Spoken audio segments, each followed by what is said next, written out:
के लिए एक मिशन को लिया गया और उस मिशन को क्या करा गया, संविधान सभा का गठन कैबिनेट मिशन योजना 1946 के तहत किया गया।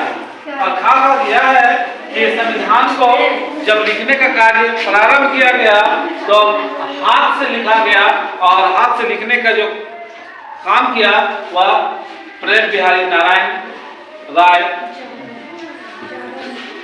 संविधान को हाथ से लिखने का जो काम किया गया वो प्रेम बिहारी नारायण राय यादव ने लिखा, अपने हाथों से लिखा।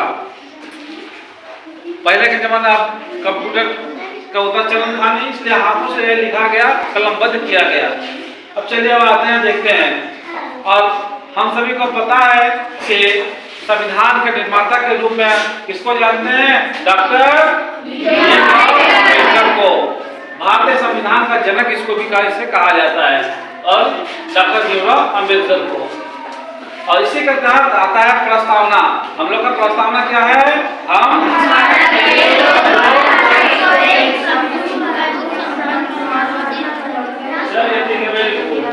और हम सभी को पता है कि इसको बनने में कितना समय लगा था, इसको बनने में 2 वर्ष 11 माह 18 दिन का समय लगा था।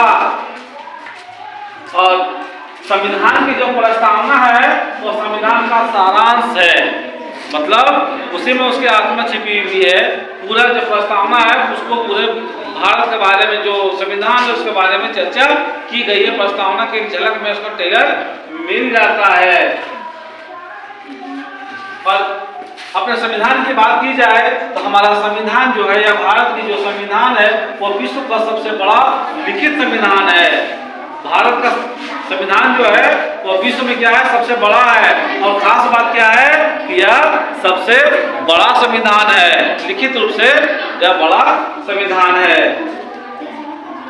संविधान सभा में महिला सदस्यों की संख्या कितनी थी, 15 थी। और कुल सदस्यों की संख्या कितनी, 389। इसमें महिला सदस्यों की संख्या 15 और कुल कितनी थी, 389। अब ऐसा कुछ बात इसको देखते हैं। जब कैबिनेट मिशन योजना भारत में आया संविधान निर्माण के लिए, तो संविधान सभा का जो प्रथम अधिवेशन किया गया, मतलब बैठक किया गया, प्रथम बैठक पर 9 दिसंबर 1946 को हुआ था। प्रथम का हुआ था 9 दिसंबर 1946 को हुआ था। और डॉक्टर सच्चिदानंद सिन्हा को सर्वसम्मति से अस्थायी अध्यक्ष चुना गया। अस्थायी नहीं, अस्थायी अध्यक्ष चुना गया। किसको, डॉक्टर सच्चिदानंद सिन्हा को चुना गया।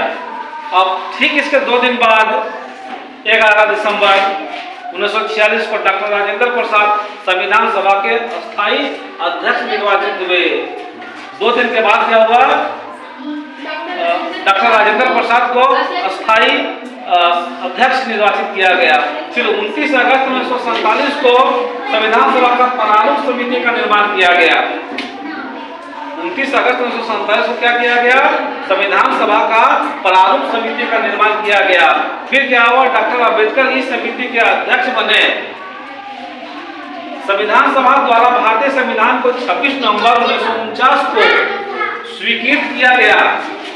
कब स्वीकृत किया गया, 26 नवंबर 1949 को। कब स्वीकृत किया गया, 26 नवंबर 1949 को। अभी कोई बोलेंगे। तथा 26 जनवरी 1950 को पूरे देश में क्या किया गया, क्या लागू कर दिया गया, संविधान। और आप सभी जानते हैं कि भारत का जो संविधान है लिखित रूप में सबसे बड़ा संविधान है पूरे विश्व में।